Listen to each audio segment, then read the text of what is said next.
दोस्तों, क्या हुआ जब डीएम साहिबा महाकुंभ में स्नान करने पहुंची। इसी दौरान वहां पर डीएम साहिबा का तलाकशुदा पति नागा साधु बनकर भीख मांग रहा था। इसके बाद डीएम मैडम ने जो किया उसे सुनकर आपके भी पसीने छूट जाएंगे। दोस्तों, ये घटना है मध्य प्रदेश के उज्जैन शहर की थी, जहां पर एक मध्यम वर्गीय परिवार में एक बेटी का जन्म होता है।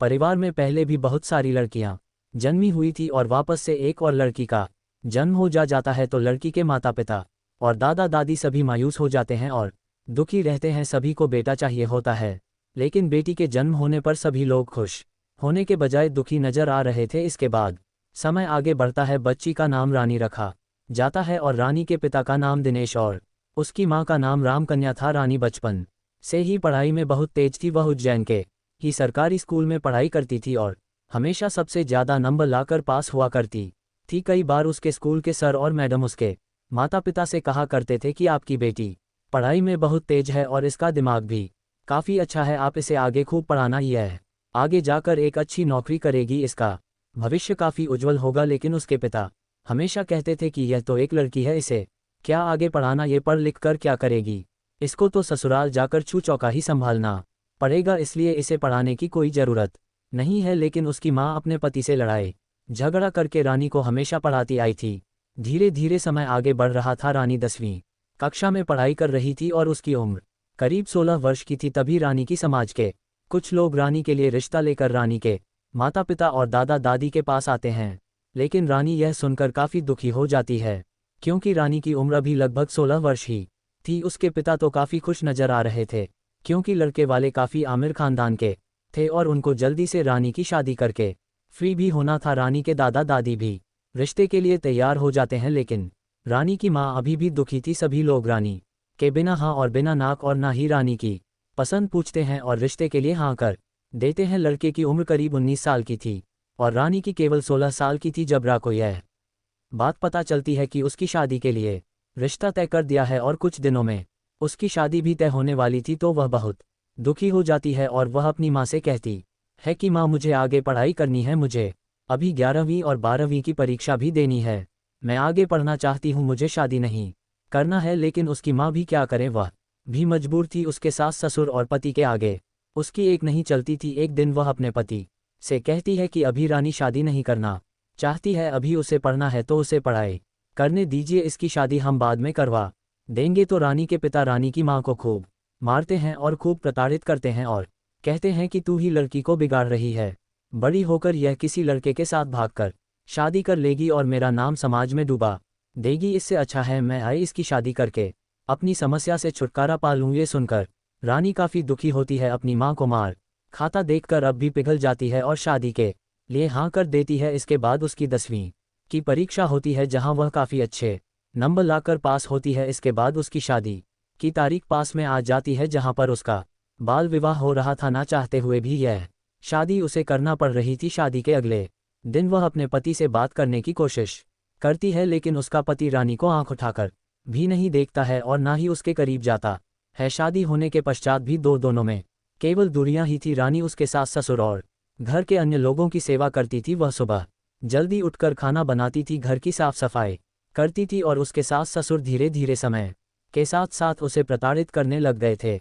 आए दिन उसको ताने मारते थे और उसे बहुत सारा काम भी करवाते थे। रही कसी कसर अब धीरे धीरे उसका पति भी पूरी करने लग गया था। उसका पति भी आए दिन उसे परेशान कर रहा था। वह रात्रि में शराब पीकर आता और बिना किसी बात के रानी को मारता था, पीटता था। रानी धीरे धीरे बहुत ज़्यादा परेशान हो रही थी। एक दिन वह अपने माता पिता के यहाँ जाती है, जहाँ पर वह अपनी माँ और अपने पिता को अपने साथ हो रहे अत्याचार के बारे में बताती है। तो उसके पिता उसका साथ नहीं देते हैं और कहते हैं जैसा तेरे सास ससुर बोले तू वैसा ही कर और तू अपने पति से ज़्यादा झगड़े मत की कर। ऐसा बोलकर वह रानी को अपने ससुराल वापस भेज देते हैं। अब ना ही उसके पिता उसकी सहायता करते हैं और ना ही उसके पक्ष में कोई बोलता है। ससुराल उसका पूरी तरह से नरक बन चुका था। एक दिन रानी की मुलाकात उसकी सहेली से होती है। उसकी सहेली कहती है कि तेरा रिजल्ट आ गया है 10वीं का और तूने पूरे बोर्ड में सबसे ज़्यादा नंबर लाकर टॉप किया है। ये सुनकर रानी खुश तो होती है, लेकिन मायूस भी होती है और वह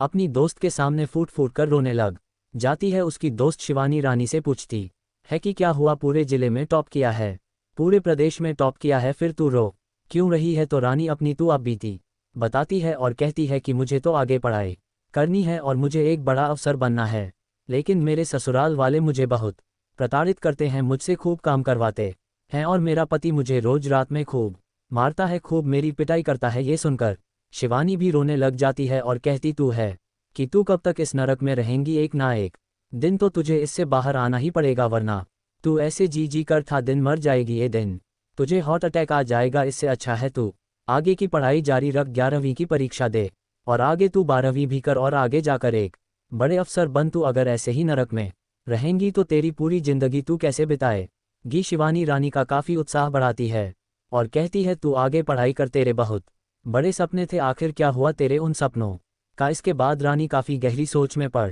जाती है। थोड़ा समय आगे बढ़ता है लेकिन शिवानी की बातें रानी के दिमाग में धरकर जाती है। इसके बाद रानी के दिमाग में कई तरह के विचार आते हैं और एक दिन रानी अपने ससुराल को छोड़कर भागने का ठान लेती है। इसके बाद एक दिन रात्रि में वह अपने कुछ गहने जो उसके माता पिता ने उसे दिए थे वह लेकर ससुराल को छोड़कर बस पकड़ के दिल्ली चली जाती है, जहां पर उसकी एक सहेली रहा करती थी। वह दिल्ली में ही रहकर अपनी आगे की पढ़ाई पूरी करने लग जाती है। वह दिल्ली के एक सरकारी स्कूल में अपना दाखिला करवाती है, जहां पर वह अपनी 11वीं की परीक्षा देती है और उसे 12वीं में दाखिला भी मिल जाता है, जहां पर वह छात्रवृत्ति के बेस पर अपना दाखिला भी लेती है और वह अपनी दोस्त के घर पर ही रुका करती थी। उसके पास कुछ पैसे भी थे और कुछ गहने भी थे जो उसके पास ही थे, जिससे उसका रोजगार चल रहा था। धीरे धीरे समय आगे बढ़ रहा था। उसके माता पिता और अधर उसके ससुराल वाले रानी को ढूंढ ढूंढ कर हार मान चुके थे और इधर रानी अब अपनी आगे की पढ़ाई जारी रखती है। धीरे धीरे समय आगे बढ़ता है और वह 12वीं कक्षा में भी काफ़ी अच्छे नंबर लाकर पास हो जाती है। इसके बाद उसके अच्छे परिणाम के बल पर उसे एक अच्छे कॉलेज में एडमिशन भी मिल जाता है और वह बीए की परीक्षा में भी काफ़ी अच्छे नंबर लाकर पास होती है और अपना नाम रोशन करती है। अब उसका लक्ष्य आगे एक बड़े अफसर बनने का था। एक दिन उसके कॉलेज में दिल्ली के कलेक्टर मैडम आते हैं। दिल्ली की कलेक्टर मैडम उसके कॉलेज में अपना भाषण देती है, जिसमें वही कलेक्टर मैडम अपने जीवन का संघर्ष सभी बच्चों को सुनाती है और रानी कलेक्टर मैडम की कहानी सुनकर काफ़ी ज़्यादा आकर्षित हो जाती है। वहीं पर से रानी को कलेक्टर बनने की प्रेरणा मिलती है और रानी उसी दिन ठान लेती है कि वह भी एक दिन कलेक्टर बनेगी, लेकिन बनेगी कैसे उसे समझ नहीं आ रहा था। आखिर कलेक्टर बनने के लिए क्या करना पड़ता है उसको अभी तक ये जानकारी नहीं थी। इसके बाद वह कलेक्टर मैडम का पीछा करती है, लेकिन सौभाग्यशाली थी वह रानी। कलेक्टर मैडम की नज़र रानी पर पड़ती है और वह रानी को बोलती है बेटा क्या हुआ, मैं तुम्हें कब से देख रही हूँ, तुम मेरा पीछा कर रही हो और वहाँ पर भाषण देते समय भी मुझे तुम्हारे अंदर अलग ही तेज दिखाई दे रहा था, बोलो बेटा क्या हुआ। इसके बाद वह अपने जीवन की पूरी सच्चाई कलेक्टर मैडम को बता देती है और कहती है कि मेरा बाल विवाह हुआ है, मेरे ससुराल वाले मुझे बहुत परेशान करते हैं, मेरा पति भी मुझे बहुत प्रताड़ित करता था, वहाँ से मैंने भागकर दिल्ली में सरकारी स्कूल में दाखिला लिया था और इसके बाद मैं बीए की परीक्षा यहाँ पर दे रही हूँ। ये सुनकर कलेक्टर मैडम रानी को कहती है कि रानी बेटा तुम बहुत बहादुर हो और तुमने बहुत अच्छा करा कि तुम अपने सुरालू उज्जवल भविष्य पढ़ा हुआ है, अगर तुम चाहो तो आगे अपने भविष्य को बहुत सुनहरा बना सकती हो। इसके बाद रानी कहती है एसपी मैडम मुझे आगे जाकर अब क्या करना चाहिए, मैं भी आपके जैसी बड़ी अफसर बनना चाहती हूँ। तब कलेक्टर मैडम रानी को बताती है अगर तुम्हें मेरे जैसा बड़ा अफसर बनना है तो तुम्हें आईएएस की परीक्षा देनी होगी और ये परीक्षा काफ़ी कठिन होती है, लेकिन मुझे तुम में वह काबिलियत नज़र आ रही है, तुम चाहो तो ये परीक्षा दें और इसकी तैयारी करो, एक दिन तुम भी काफ़ी अच्छी कलेक्टर बनोगी। यह सुनकर रानी काफ़ी ज़्यादा प्रभावित होती है। अब उसे अपना लक्ष्य मिल चुका था, अब वह समझ चुकी थी कि अब उसे कलेक्टर बनना है। उसके बाद वह बाकी परीक्षा पास करके आईएएस बनने की तैयारी करने में जुट जाती है। वह एक कोचिंग सेंटर में अपना दाखिला लेती है। उसके पास कुछ गहने पड़े हुए थे जिन्हें बेचकर वह अपना दाखिला करती है और आगे की पढ़ाई जारी रखती है। इसके बाद उसकी मुलाकात एक गांव के लड़के से होती है जो वह आईएएस की तैयारी कर रहा होता है। उसका नाम राजू था। रानी और राजू दोनों के बीच में धीरे धीरे थी दोस्ती हो जाती है। राजू भी पढ़ाई में काफ़ी तेज था और उसकी ज़िंदगी की कहानी भी काफ़ी गंभीर। वह भी एक गरीब परिवार से था, उसकी हालत भी बहुत ज़्यादा खराब थी और वह भी कलेक्टर बनने के लिए दिल्ली आया था। अपने पूरे घर बार को छोड़ धीरे धीरे दो के बीच में नज़दीक आती है। दोनों एक दूसरे का उत्साह बढ़ाते हैं, एक दूसरे को पढ़ाई में और ज़्यादा आगे बढ़ाते हैं और साथ में आईएएस की परीक्षा की तैयारी कर रहे होते हैं। एक के बाद एक वह आईएएस की परीक्षा देते जाते हैं, जिसमें पहली परीक्षा में दोनों काफ़ी अच्छे नंबर लाकर पास होते हैं दोनों के अंदर काफ़ी ज़्यादा उत्साह था, दोनों काफ़ी ज़्यादा मन लगाकर साथ में पढ़ाई कर रहे होते हैं। लेकिन जहाँ एक लड़का और एक लड़की होते हैं वहाँ पर दोस्ती तक रिश्ता नहीं रहता है। ये रिश्ता एक समय पर आकर आगे बढ़ ही जाता है दोनों के बीच में, और नज़दीकियाँ बढ़ती है। तब राजू रानी को प्रपोज कर देता है और कहता है, रानी मैं तुमसे बहुत प्यार करता हूँ। लेकिन रानी भी मन ही मन राजू से प्यार तो करती थी, लेकिन वह चाहकर भी राजू को हाँ नहीं बोल पा रही थी, क्योंकि उसका लक्ष्य अभी कुछ और था और उसका पति अभी भी जिंदा था। रानी राजू से कहती है कि मेरा बाल विवाह हो चुका है और मैं एक शादीशुदा हूँ। भले ही मैं अपने पति के साथ कभी भी नज़दीक नहीं हुई हूँ, लेकिन मैं तुमसे कुछ भी झूठ नहीं बोलना चाहती। मैं तुम्हें सारी सच्चाई बताना चाहती हूँ। मैं तुम्हें बहुत पसंद करती हूँ, लेकिन मेरा बाल विवाह हुआ है और मैं अपने पति को छोड़कर यहाँ पर आए हूँ। तो राजू कहता है कि मुझे तुम्हारे पास से कोई लेना देना नहीं है, मुझे तुम बहुत पसंद हो और मैं तुम्हारे साथ पूरी जिंदगी बिताना चाहता हूँ। अपन दोनों साथ में मिलकर कलेक्टर की आगे की परीक्षा देंगे और साथ में कलेक्टर बनेंगे। इसके बाद रानी भी राजू को हाँ कर देती है और दोनों एक दूसरे के और ज़्यादा नज़दीक आ जाते हैं। लेकिन कहते हैं ना कि जहाँ नज़दीकियाँ बढ़ जाती हैं तो लक्ष्य छूट जाते हैं, और हुआ भी यही। राजू का धीरे धीरे पढ़ाई से मन हट रहा था, लेकिन रानी का अपने लक्ष्य पर ध्यान केंद्रित था। वह अपनी परीक्षा की तैयारी पूरी जोरों शोरों कर रही थी, लेकिन उधर राजू के मन में केवल रानी के ही ख्यालात थे। अब अगली परीक्षा आ चुकी थी और रानी ने अपना पेपर खूब अच्छे से दिया और राजू ने भी अपना पेपर खूब अच्छे से दिया, लेकिन परिणाम उम्मीद से बिल्कुल उल्टे निकले। रानी तो अपनी परीक्षा में अच्छे नंबर से पास हुई, लेकिन राजू अपनी परीक्षा में पास तो हुआ, पॉप बातें थी, लेकिन बहुत कम नंबर लाकर 2 नंबर भी कम आते तो वह परीक्षा में फेल हो जाता। ये देखकर राजू काफ़ी ज़्यादा दुखी हुआ और रानी ने भी राजू को कहा कि हम कुछ समय के लिए अब दूर रहेंगे, क्योंकि अगर हम दोनों ऐसे ही साथ रहेंगे तो इसका असर हमारी पढ़ाई पर पड़ेगा। और अब आखिरी पड़ाव आ चुका है, और अगर उसमें अपन दोनों पास नहीं हुए या फिर तुम फेल हो गए तो तुम्हारा पूरा करियर खराब हो जाएगा। इसलिए अभी केवल और केवल पढ़ाई पर ध्यान देना है। इसके बाद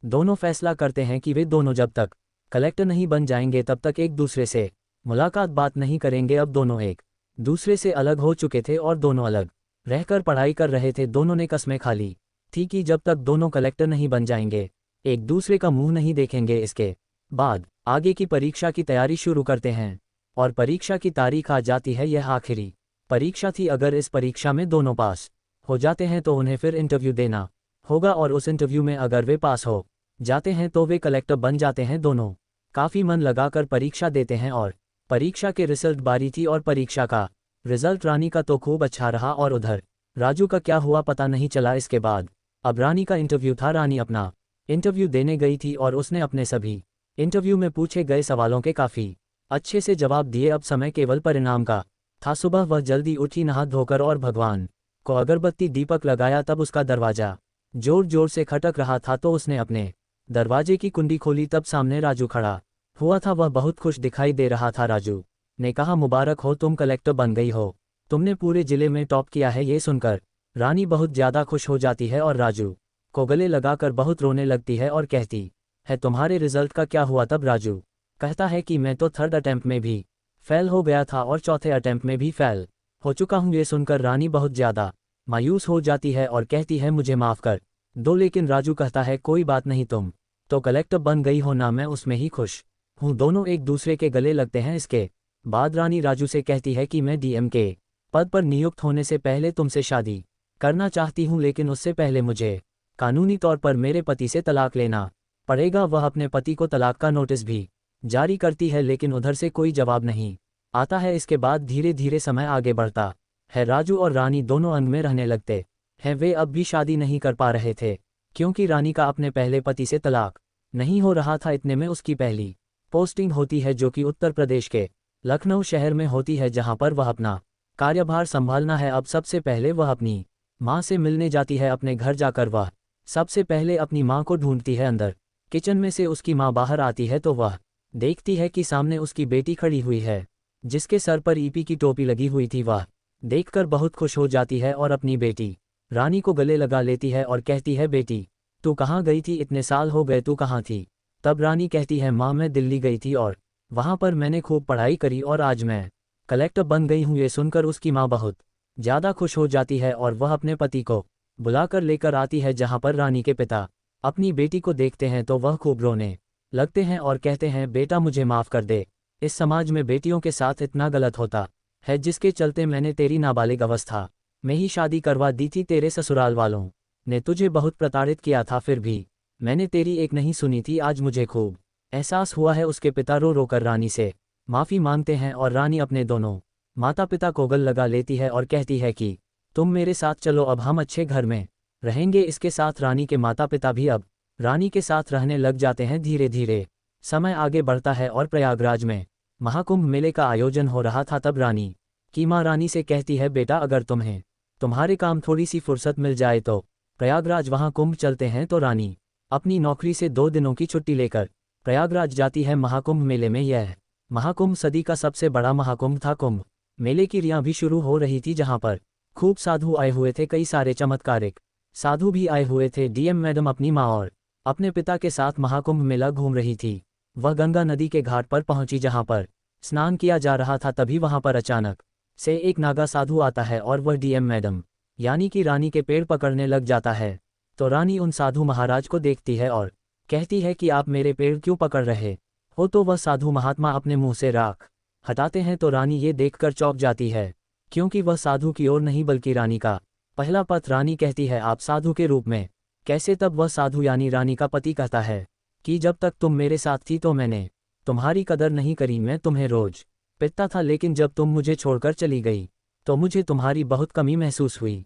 मेरे माता पिता को भी तुम्हारे बिना बहुत खराब लग रहा था। धीरे धीरे मैं बहुत दुखी हो रहा था। मैंने तुम्हें खूब ढूंढने की कोशिश करी, लेकिन तू नहीं मिली। मैंने अच्छी औरत को खो दिया था। मैं बहुत ज़्यादा इतनी दुखी था। कुछ सालों तक मैं इधर उधर पागलों के जैसे घूम रहा था। इसके बाद मैंने निश्चय करा कि मैं अब संन्यास ले लूँगा। तब मैंने साधु बनने का फैसला किया और मैं साधु बन गया। ये सुनकर रानी के और उसके माता पिता के होश उड़ जाते हैं। वह साधु मैंने आपको खूब मारा था, खूब प्रताड़ित किया था। रोते रोते कहते हैं कि आप मुझे माफ़ कर दीजिए, मुझे माफ़ कर दीजिए। तब रानी अपने पहले पति से कहती है कि आप अगर मुझे नहीं मारते, मुझे नहीं प्रताड़ित करते तो आज मैं कलेक्टर नहीं बन पाती। नियति ने यही लिखा हुआ था। जो नियति और जो भगवान चाहते हैं वही होता है। अगर आप मुझे और आपके माता पिता प्रताड़ित नहीं करते तो आज मैं डीएम नहीं बन पाती। इसके बाद डीएम मैडम उस अघोरी साधु से यानी अपने पहले पति से तलाक ले लेती हैं और कानूनी तौर पर वह दोनों अलग हो जाते हैं। जिसके बाद रानी यानी कि कलेक्टर साहिबा की और